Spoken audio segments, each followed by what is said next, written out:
Here's the real reason so many good ideas in this family seem to fall apart the minute Kody walks through the door. Kody Brown's way of making decisions has started to feel less like leadership and more like a weather vane on a windy day. One moment, he's spinning confidently in one direction, full of excitement and certainty. Then, out of nowhere, a sudden gust hits, and he's pointing the opposite way. If you've watched long enough, the routine is almost comforting in its predictability. Big idea. Lots of enthusiasm. A short disappearance. Then a return, arms full of concerns, doubts, and reasons it suddenly won't work after all. Janelle explains this pattern with the tired accuracy of someone who's lived it too many times. She's seen how fast excitement turns into hesitation, how quickly a green light becomes a 5-alarm fire of second thoughts. And there's one detail she doesn't have to say out loud for viewers to notice. These reversals tend to show up right after Kody has talked to one specific wife. Enter Robyn. In one confessional, Robyn casually remarks, almost playfully, that the other wives sometimes do things without checking in with the group. She delivers it with a light tone, as if it's just a harmless joke. But the timing lands a little too perfectly. It's one of those comments that makes you tilt your head and think, well, that's interesting. Because we've seen this dance before. Over and over again. Kody gets excited about an idea while he's alone with the wife who suggested it. He nods, agrees, even champions it. Then he disappears for a while. And when he comes back, his opinion has completely changed, now matching Robyn's preferences almost word for word. Take Meri's bed and breakfast. When Kody visited the property, he was all smiles and encouragement. He sounded supportive, even proud. But once he got back home, that enthusiasm vanished. Suddenly, the plan was full of problems, concerns, and doubts that felt oddly borrowed. Or Christine's long-standing dream of moving back to Utah. In private, Kody practically waved a pom-pom. He seemed excited for her, supportive of the idea. But in front of the other wives, he flipped the script entirely, presenting the move as if it were reckless, unrealistic, and unfair to everyone else. Then there's the Flagstaff land saga. Cottonwood had momentum. Meri liked it. Janelle was ready to sign a check. Even Kody seemed genuinely taken with it. But the moment Robyn expressed hesitation, Cottonwood quietly disappeared. Suddenly, Coyote Pass was the only option, the hill everyone was expected to climb and possibly fall on. At this point, the pattern isn't subtle. As Robyn's role in the family became more central, her influence over Kody's decisions grew harder to miss. What once felt like behind-the-scenes persuasion now plays out in plain view. The confessionals don't hide it anymore.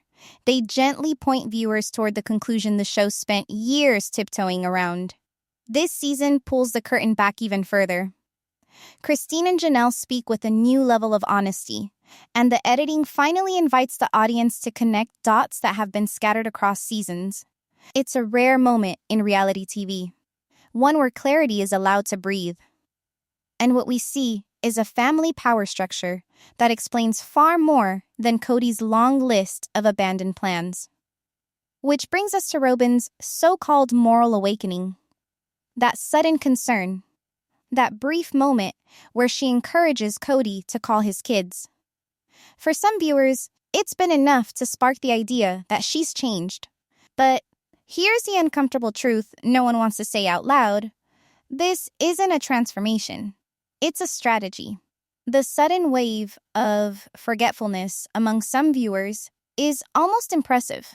After nearly 20 years of watching this family slowly come apart on camera, people are now ready to crown Robyn as reformed.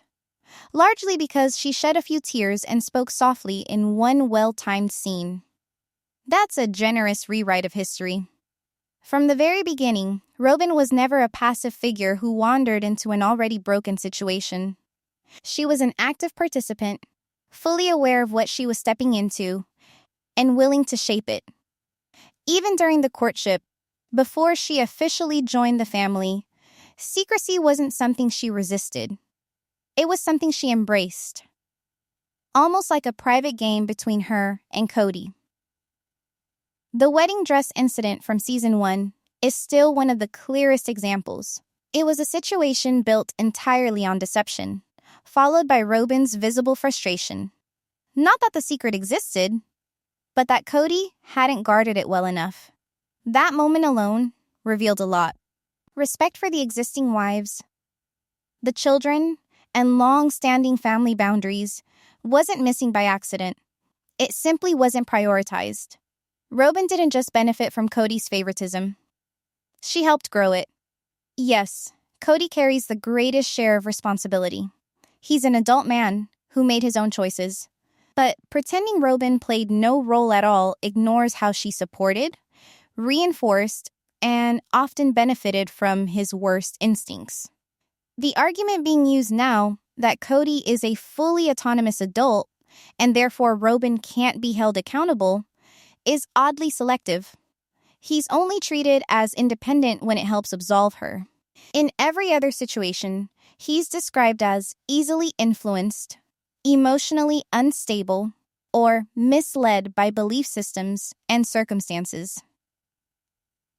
If adult men truly can't be influenced, then the last 18 seasons of this show make no sense at all.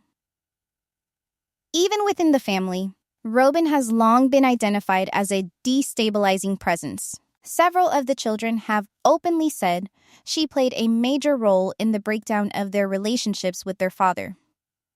Janelle learned early on to choose her words carefully, knowing that even a harmless comment might be relayed back to Kody in an exaggerated or inflammatory way. Problems the family believed were settled had a strange habit of resurfacing months later, usually after passing through Robyn's version of events. When these patterns were finally acknowledged on screen, viewers applauded the honesty. It felt like clarity at last. But now, after one carefully staged conversation where Robyn expresses disappointment in Kody's behavior as a father, the public mood has oddly shifted. The contradiction is hard to miss. She urges Kody to reconnect with his children, yet also labels those same children as unsafe influences on her own. Sibling relationships aren't encouraged. Shared holidays are considered too risky. Even something as simple as a gift exchange becomes a source of tension. And yet, moments later, she speaks passionately about family unity. We've seen the script before. Say the right things. Do the opposite. Count on the audience not to notice. The show's creative editing and timeline juggling only make the performance easier to spot. Robyn's complaints are almost always framed to cast her as the perpetual victim, a woman shaped by trauma, constantly misunderstood, always on guard. But the record tells a different story. Time and again, she has acted as a wedge, sometimes intentionally, sometimes not, but consistently so. The idea that she merely married into chaos overlooks her role in widening it. Even her personal history, particularly decisions involving her children's father, echoes the very abandonment narrative she now uses to justify her behavior. The most recent episode reinforces what longtime viewers already recognize. The kids feel silenced because honesty will only be twisted, magnified, or used against them through Robyn's lens. Kody himself admits he's still shielding her from perceived harm, highlighting the uneven power dynamic that has shaped this family for years. And yet, the audience is being asked to believe that one carefully crafted moment equals real accountability. We're expected to forget the tears used as shields, the secrets treated as strategy, the years of fractured bonds, and the consistent testimonies from the original family members. But a single scene does not make a redemption story. It's an attempt to reshape public opinion, and it's not a subtle one. Robyn has always been skilled at delivering the perfect, hindsight-heavy line. But words without follow-through are performance, not sincerity. Trying to change the narrative now, after so much visible damage, only highlights how little has truly changed. Viewers aren't naive. Christine's departure exposed every crack the family spent a decade pretending wasn't there.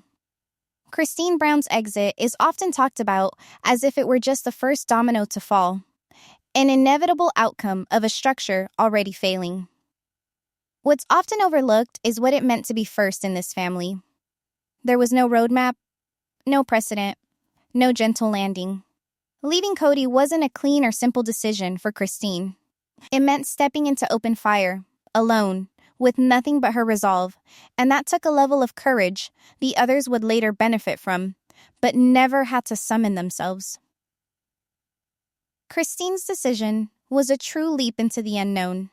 When she chose to leave, she had no way of knowing whether the family would stay connected or quietly move on without her. More importantly, she didn't know what that separation might mean for her children. Those who left later could take comfort in one reassuring truth: the kids would likely remain close. Christine didn't have that safety net. For all she knew, Kody could have put real effort into cutting Truly and Isabel off from the rest of the family. That wasn't paranoia. It was a very real possibility, and she walked straight into it anyway. Before she could even step away, she had to endure the full ritual. Her choice was put on trial in front of the group, as if she were standing before a firing squad. Her marriage was picked apart in public, every moment dissected, while Kody erupted with accusations, claiming she was betraying the family, abandoning shared values, and setting fire to their so-called unity. Then came the familiar religious theatrics. Suddenly, there were serious questions about spiritual rules and proper procedure, raised by people who rarely showed much interest in church the rest of the time. But now, conveniently, theology mattered deeply. Through all of this, Christine stood alone. Others would later follow the path she cleared, but she didn't get much credit for blazing it. When Meri eventually left, there was no meaningful acknowledgement of the woman who proved it could be done. No reflection on how Meri once smirked through Christine's announcement, or how completely she distanced herself from Christine's pain at the time. A later apology on a tell-all might have checked a box, but it didn't undo years of dismissal. And that's okay. People are allowed to drift apart. No one is obligated to hold on to relationships that ended long before the paperwork caught up. What makes Christine's departure stand out even more is how deliberately she prepared for it. This wasn't an impulsive exit. There were signs of careful planning, therapy, financial groundwork, and a clear understanding of the intimidation tactics she was likely to face. When Kody launched into his familiar outbursts, Christine handled them with the calm of someone who had already mentally stepped into her next chapter. That didn't make it easy. Christine once shared that she spoke to some of Janelle's kids before leaving, quietly asking what would happen if she walked away. Maddie's response, that Christine would always be a grandmother to her children, offered a grounding truth many of the adults had failed to give. By then, the pandemic years had already taught the younger generation which relationships were real and which were mostly for show. When Kody chose distance, Janelle and Christine chose family. Christine's fear wasn't theoretical. She grew up watching her own mother leave a plural marriage and be shunned by the community and, for a time, even by her own children. That history followed Christine closely. She had every reason to wonder whether her children, Janelle's children, or even Leon might one day turn away from her, just as she once did from her mother. So yes, others have since left, each facing their own emotional challenges. But it was Christine who stepped into the storm first, absorbed the hardest blows, and kept walking. That courage shouldn't be minimized or diluted just because the road was easier for those who came after. And that brings us to what few people want to say out loud about Kody, or Tata, Farms. Its leadership has a long history of dreaming big and following through halfway. Every new venture arrives with excitement and bold promises. But if history is any guide, its chances of lasting look an awful lot like every other grand plan in this family's past.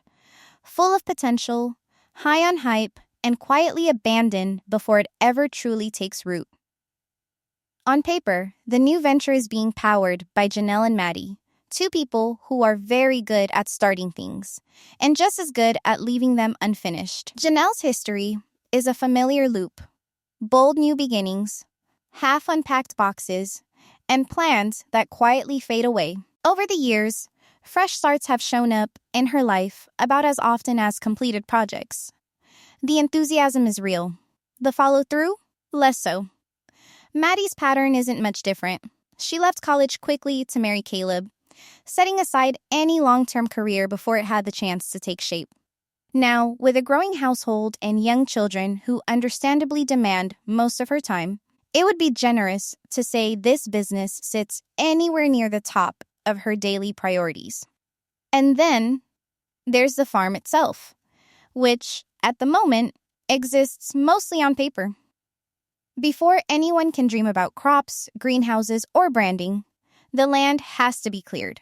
And farming isn't the peaceful stroll through flower fields people like to imagine.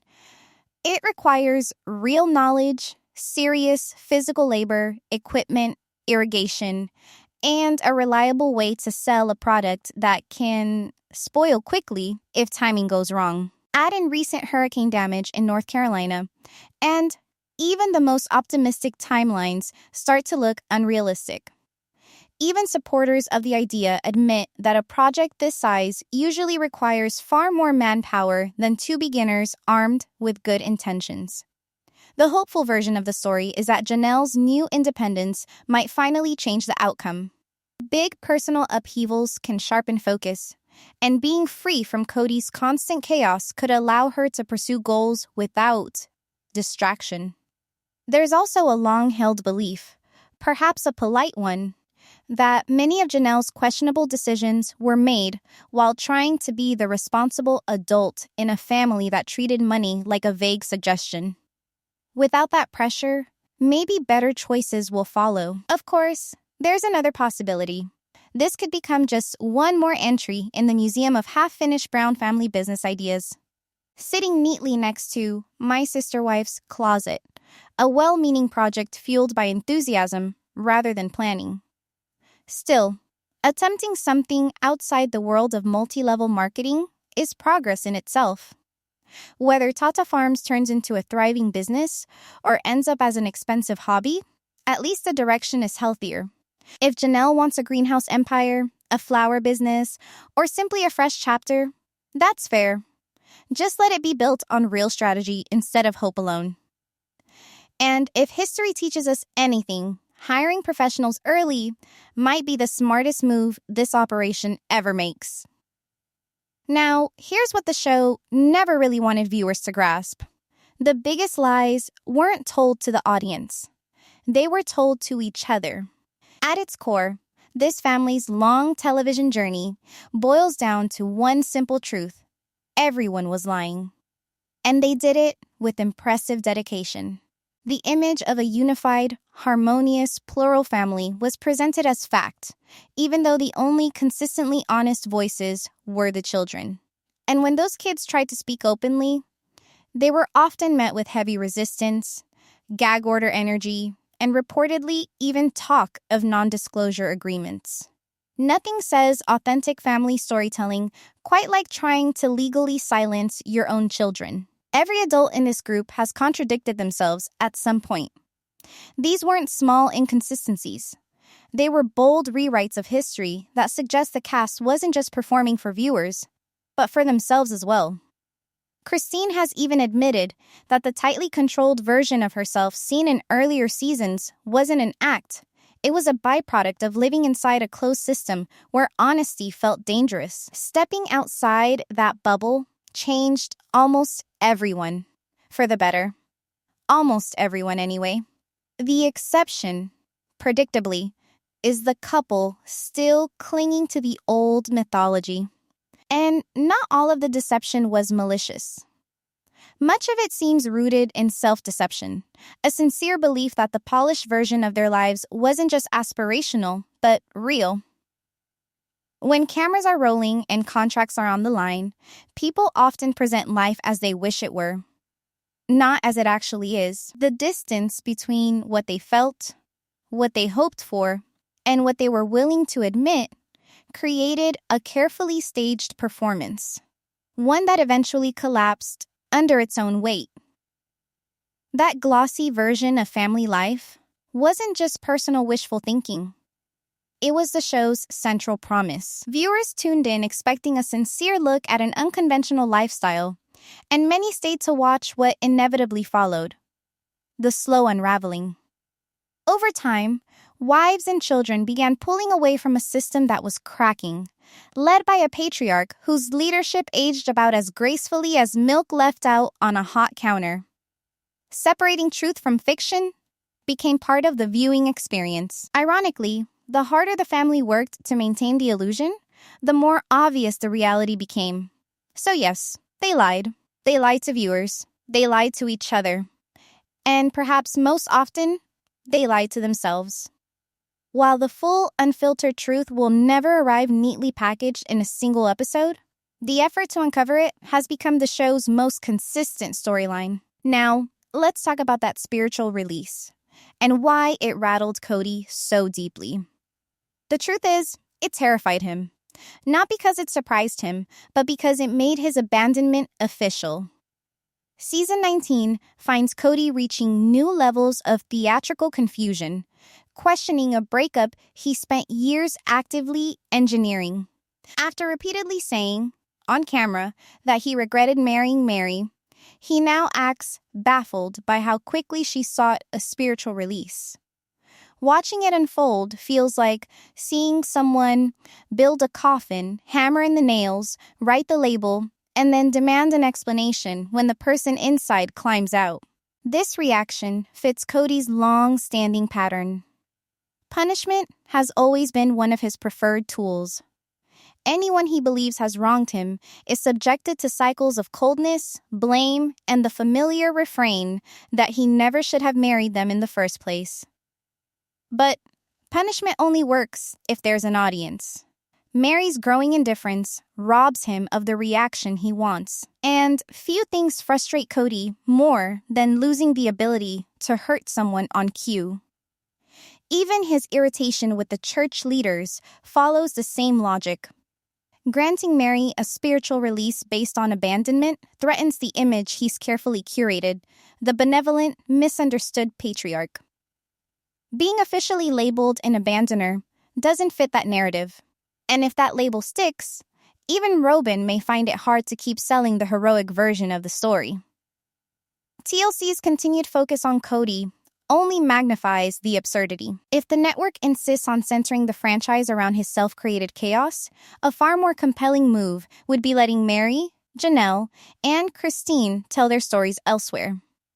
Give another network the post, Sister Wives chapter, and let TLC hold onto whatever remains of its carefully controlled fairy tale.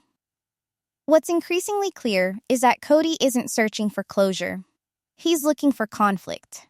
He once fed on emotional sparring with Meri before moving on to a new preferred opponent. Now, he tries to bait her with tangled arguments and circular accusations, anything to revive a dynamic she's no longer willing to entertain. And that brings us to an uncomfortable truth about Robyn's reaction to Kody's sudden urge to apologize. She'd rather the past stay broken.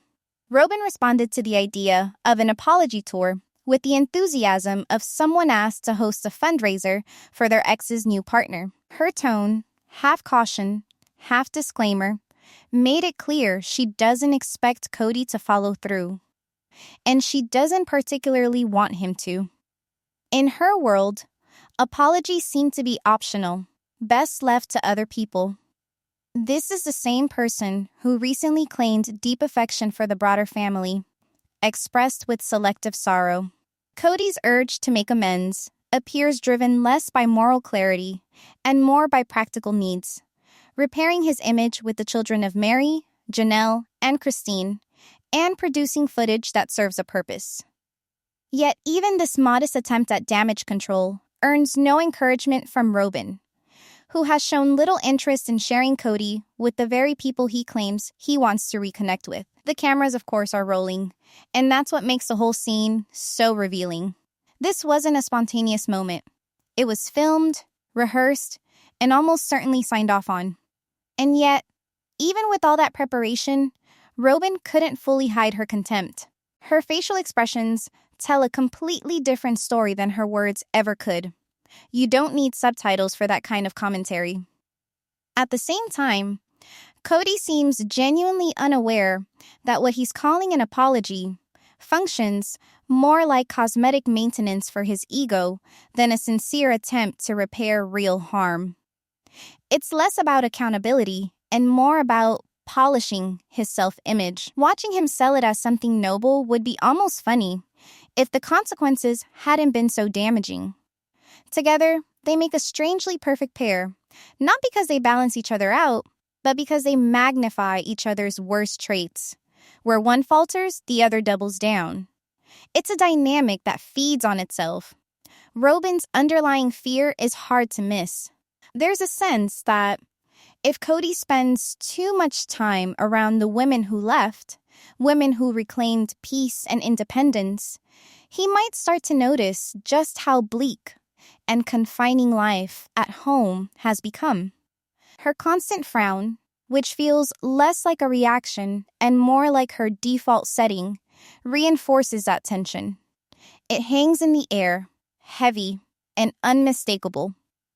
And that, more than any speech or staged moment, says everything.